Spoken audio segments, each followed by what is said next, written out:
이 정도 손해에서는 내가 손절을 할 수가 없어. 그러다 보니까 손실 회피하다 보면 과잉 확실히 더 키우는 거예요. 그러니까 손실 확장이 싫은 거죠. 인간의 힘 자체가. 자, 그래서 이제 개별 종목에 투자하는 건 어렵다는 거잖아요. 그럼 자산 배분을 통한 분산 투자를 강조하고 있을 텐데 어떻게 개인 투자자들이 자산 배분을 해야 된다고 얘기하고 있습니까? 이 책을 아마 읽어보시면 너무 교과서적인 얘기다라고 느끼실 분들이 많을 거예요. 그래서 제가 또 윌리엄 번스의 그 주제가 좋아해요. 저는 굉장히 교과서적인 그 주장을 하시고 실제로 본인도 아마 이렇게 운용하고 있는 걸로 알고 있는데 두 단계로 나눠서 얘기를 합니다. 첫 번째 단계에서는 이 사람이 한 몇 가지 정도 지적하는데 첫 번째는 뭐냐면 저축이 중요하다. 그러니까 과도한 저축, 많이 저축으로 인한 삶의 피해.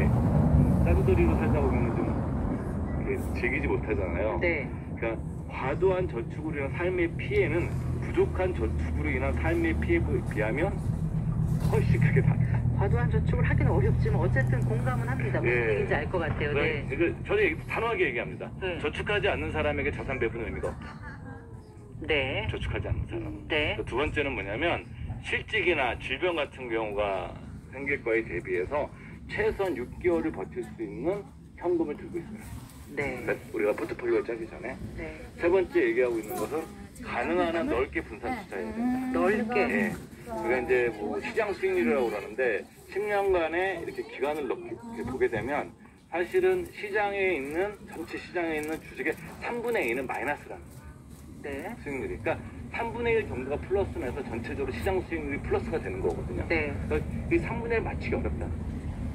그렇죠. 그러니까 나한테만 운이 있으라는 게 없어요. 그리고 저자 이렇게 얘기합니다. 소수 종목의 자산 배분하는 것은 부자가 될 수 있는 가능성을 확실히 높이는 방법인 건 분명하다. 그렇지만 그에 비례해서 가난해질 확률도 똑같이 높인다. 한번 터지면 이제 공감하시는 분들 많으실 거예요. 이렇게 얘기하고요.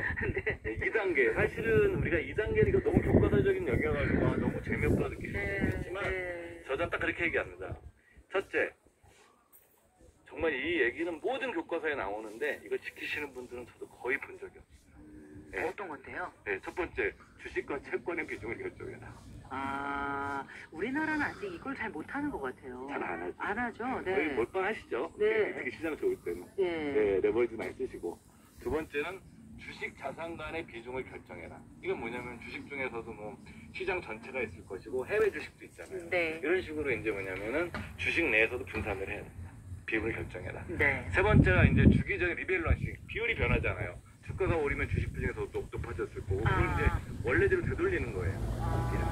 처음에 주식과 채권의 비중 정했으면 거기에 맞게. 50대 50을 딱 정했는데 주가가 올라서 60이 되면 10을 팔아가지고 다시 채권이나 현금, 뭐 예금 같은 데 넣는 거지. 예를 들게 되면. 근데 여기서 중요한 건 주기예요. 주기. 보통 어떤 저자들은 한 1년 단위로 리밸런싱 하라고 그러거든요. 근데 저자는 1년 너무 짧다.